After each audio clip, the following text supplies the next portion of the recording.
ومن الأعراب من يؤمن بالله واليوم الآخر ويتخذ ما ينفق قربات عند الله وصلوات الرسول ألا إنها قربة لهم فيدخلهم الله في رحمته إن الله غفور رحيم صدق الله العظيم. الأعراب دیہاتی گنوار اشد زیادہ سخت ہیں کفرا بیدبار کفر کے ونفاقا اور نفاق کے وہ اجدر اور اسی لائق ہیں اللہ کے نام یعلم جانے حدود اصول ماہو انزل اللہ جو گزارے اللہ نے علی رسولی اپنے رسول کا واللہ علیم حکیم اور اللہ جاننے والا حکمتوں والا ہے. ومن الأعراب اور دیہاتیوں میں سے من وہ شخص ہے یتخذ جو بناتا ہے ما وہ چیز ينفق جو خرچ کرتا ہے مغرما تاوان ويتربص اور انتظار کرتا ہے بكم آپ کے لیے الدوائر گردشوں کا علیہم ان پر دائرۃ گردشیں ہیں السوء بری اللہ سمیع علیم اور اللہ سننے والا جاننے والا. ومن الأعراب اور دیہاتیوں میں سے من وہ شخص یؤمن باللہ جو ایمان رکھتا ہے اللہ پر والیوم الآخر اور آخرت کے دن پر ویتخذ اور بناتا ہے یا سمجھتا ہے ما وہ چیزیں ينفق جو خرچ کرتا ہے قربات نزدیکی قربت عند اللہ اللہ کے ہاں وصلوات الرسول اور دعائیں رسول کی اللہ خبردار انہا بے شک وہ قربت لہم ان کے لیے قربت ہے سیدخلوہم اللہ ان قریب اللہ انہیں داخل فرمائے گا فی رحمتہ اپنی رحمت میں ان اللہ بے شک اللہ غفور بخشنے والا رحیم اور رحم کرنے والا. آیات کا ماقبل آیات کے ساتھ رفع و تعامل یہ ہے. ماقبل آیات میں اللہ نے اہل مدینہ میں جو منافق لوگ تھے ان کا ذکر فرمایا. یعنی منافقین مدینہ کا آپ صلی اللہ علیہ وسلم کو ان کے حالات ان کے واقعات ان کی خبروں سے اللہ نے آگاہ فرمایا. آج کی آیات میں اللہ نے مدینے سے باہر مضافات دیہات گاؤں میں بسنے والے منافقین کا یا کافرین کا اللہ نے ذکر فرمایا. وہ یہ ہے کہ الأعراب اشد کفرا و نفاق. آپ جو ہے یہ دیہاتی کو کہتے ہیں گنوار. فرمایا کہ یہ جو دیہاتی ہیں یہ زیادہ سخت ہیں باعتبار کفر کے اور باعتبار منافقت کے نفاق. یعنی شہروں میں بسنے والے لوگ ان میں اتنی قساوت یا اتنی سختی نہیں ہے جتنی دیہاتوں میں بسنے والے لوگوں میں پائی جاتی ہے. اس کی وجہ کیا ہے؟ اس کی وجہ اللہ نے قرآن میں یہ بیان فرمائی ہے وَأَجْدَرُ أَلَّا يَعْلَمُوا حُدُودَ مَا أَنزَلَ اللَّهُ عَلَىٰ رَسُولِهِ. اس کی وجہ یہ ہے کہ یہ ان حدود کو اور ان رسول کو سمجھتے نہیں ہیں جو رسول اللہ صلی اللہ علیہ وسلم پر اتارے گئے. مختصر یہ کہ ان کے پاس علم نہیں ہے، ان کو علماء کی صحبت حاصل نہیں ہے۔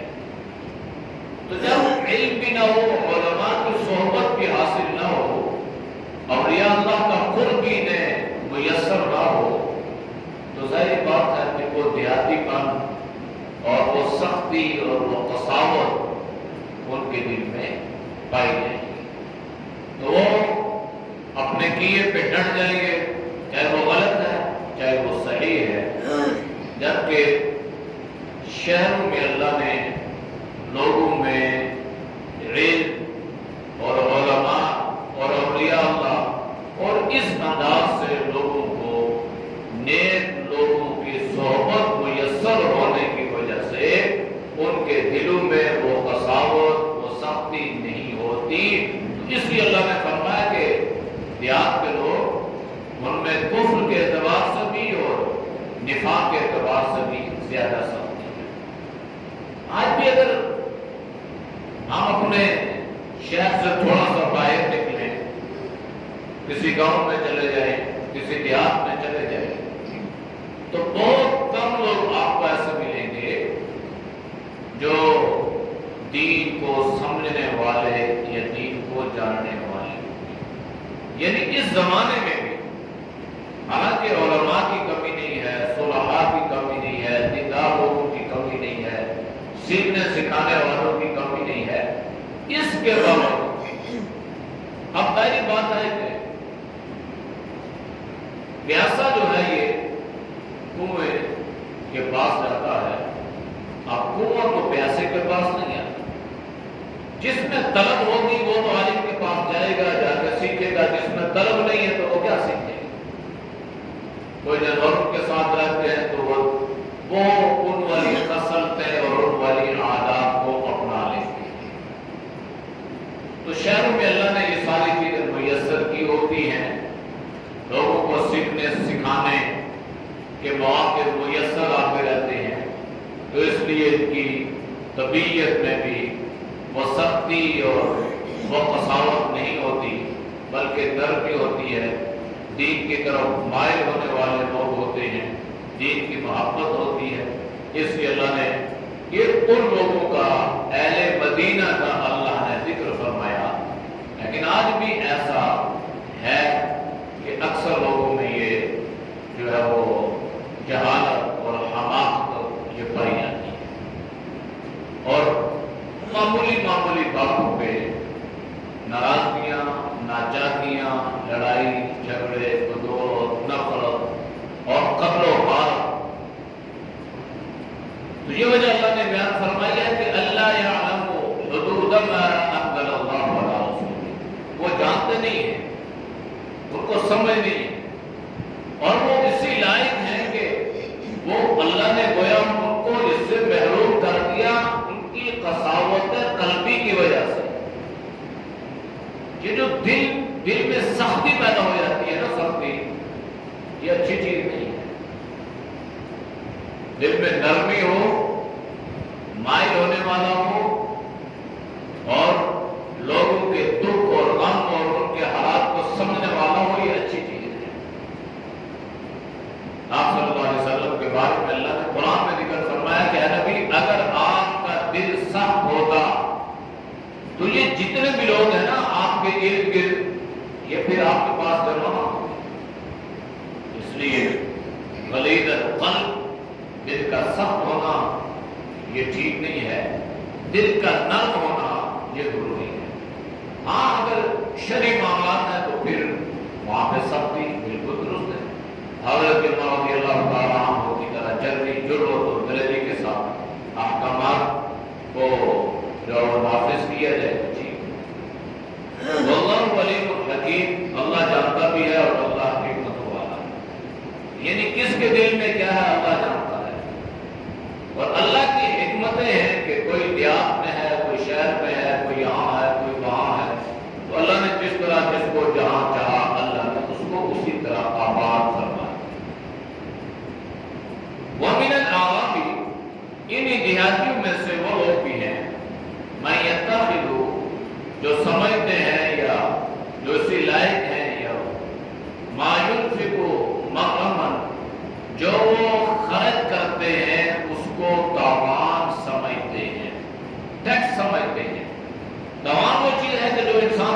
زبردستی وصول کیجیے۔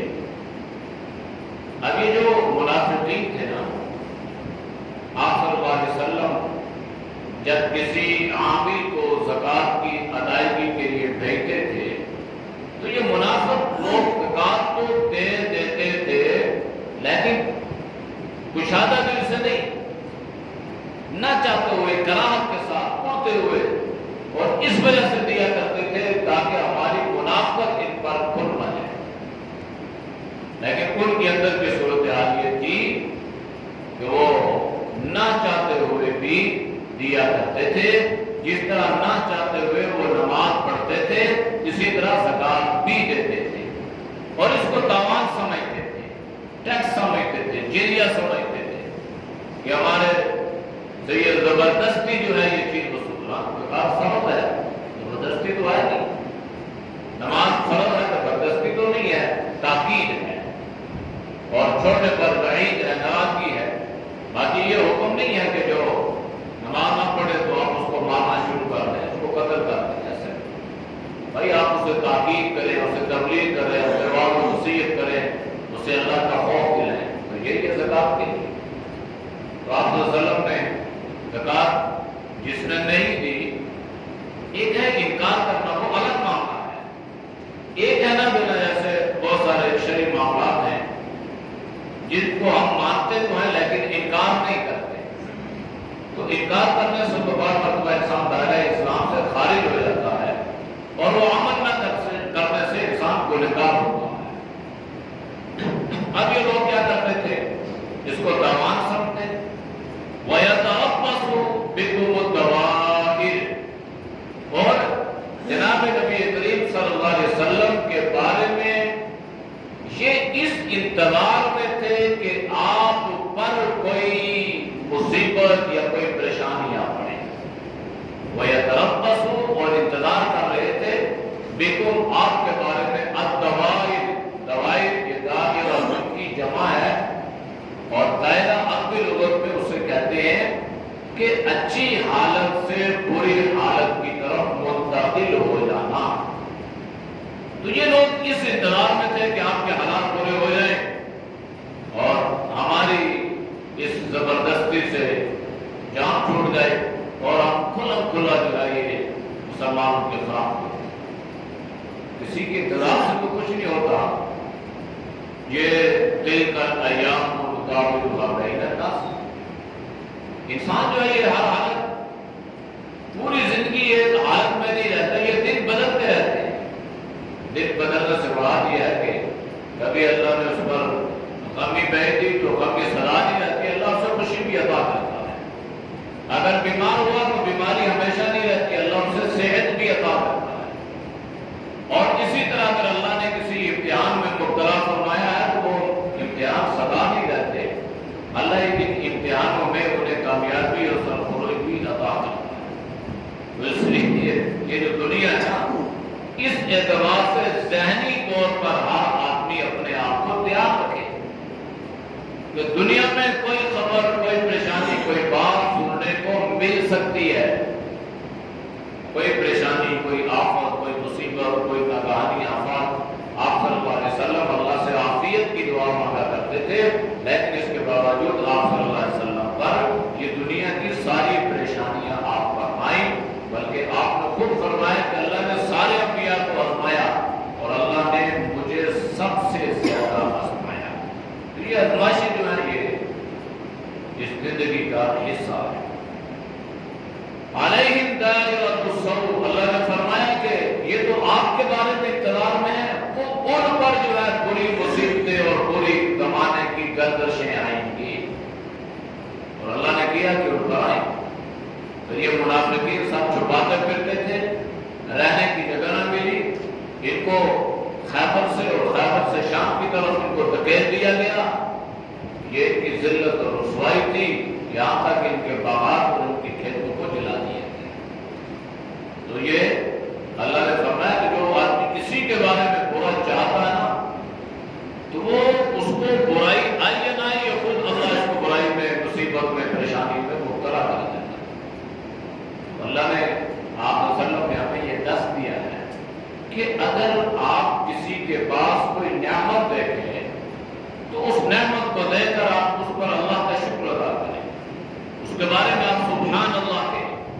کوئی چیز اچھی لگے فوراً سبحان اللہ کہے، یعنی اللہ کی تعریف بیان کرے کہ یہ نعمت اللہ نے اسے عطا کی، اڑنا نہیں ہے، دل میں جلنا نہیں ہے، اسے تو یہ نعمت مل گئی اور میں تو اس سے محروم رہا۔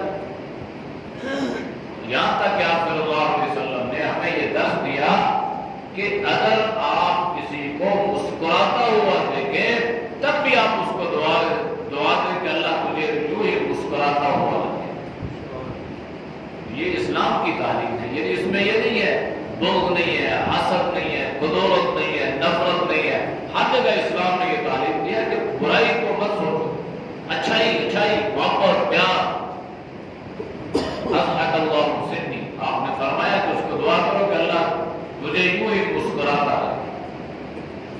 تو فرمایا کہ یہ تو آپ کے بارے میں انتظار کر رہے ہیں کہ زمانے کی پوری گردشیں اس میں آپ مبتلا ہو جائیں، علیہ دائرۃ السوء، یہ پوری گردشیں تو ان پر ہے، اس لیے کہ اس دنیا کا مالک اللہ ہے تو سب کچھ اللہ کے قبضے میں ہے، اور اللہ جب چاہتا ہے، جس طرح چاہتا ہے، جو چاہتا ہے اللہ وہ کرتا ہے۔ اللہ اس کے کرنے میں کسی کے مشورے کا پابند بھی نہیں۔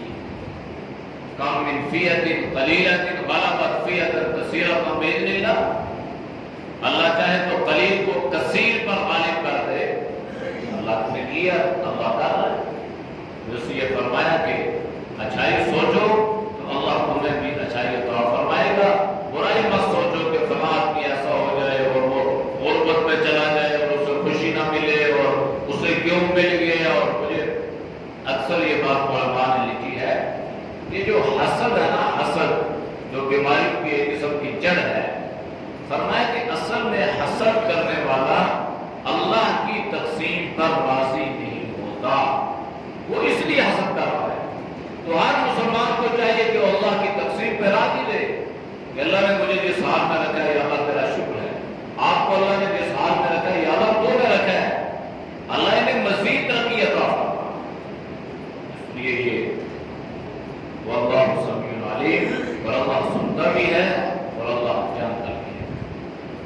اب جب اللہ نے دیہات کا ذکر فرمایا نا کہ دیہاتی لوگوں میں یہ برائیاں اور یہ خصلتیں پائی جاتی ہیں، تو اب اللہ نے استثناء بھی فرمایا کہ اب یہ نہیں ہے کہ ہر آدمی ہر مسلمان دیہاتی لوگوں کے بارے میں سوچنا شروع کر دے کہ بھائی سارے دیہاتی ویسے ہی ہوتے ہیں، آپ مطلب کے زمانے میں بھی ویسے تھے اور اب بھی ویسے ہوتے ہیں۔ فرمایا نہیں، استثناء ہے، سب نہیں ہے۔ وَمِنَ الْأَعْرَابِ، اور دیہاتیوں میں سے وہ بھی ہیں، مَن يُؤْمِنُ بِاللَّهِ وَالْيَوْمِ الْآخِرِ، جو اللہ پر ایمان لایا اور آخرت کے دن پر اس نے ایمان لایا۔ اللہ پر ایمان لانے والے، آپ صلی اللہ علیہ وسلم پر ایمان لانے والوں کی زیادہ تعداد دیہاتیوں ہی کی ہے۔ اور آپ صلی اللہ علیہ وسلم نے ارشاد بھی فرمایا کہ یہ جو اسلام کی ابتدا ہوئی اکثر اس میں غربا صحابہ تھے، غربا سے یہ اسلام آیا۔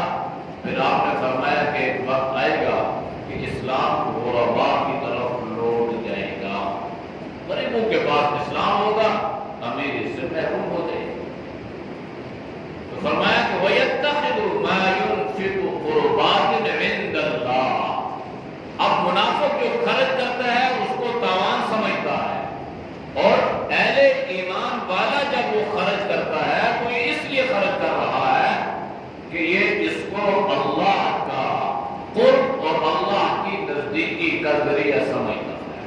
ما ينفق قربات، قربت کی جمع نزدیکی، عند اللہ واقع، یعنی زکات اور خیرات اور زکات اور اللہ کے راستے میں خرچ کرنے سے انسان کو اللہ کا قرب نصیب ہوتا ہے، چاہے امیروں پہ خرچ کرے تب، چاہے غرباء پہ خرچ کرے تب، جب عین و عیاض پہ خرچ کرے تب، مہمان جس انداز سے بھی خرچ ہو لیکن گناہ والا کام نہ ہو، اسراف والا کام نہ ہو، فرمایا کہ اس سے اللہ کا قرب نصیب ہوتا ہے۔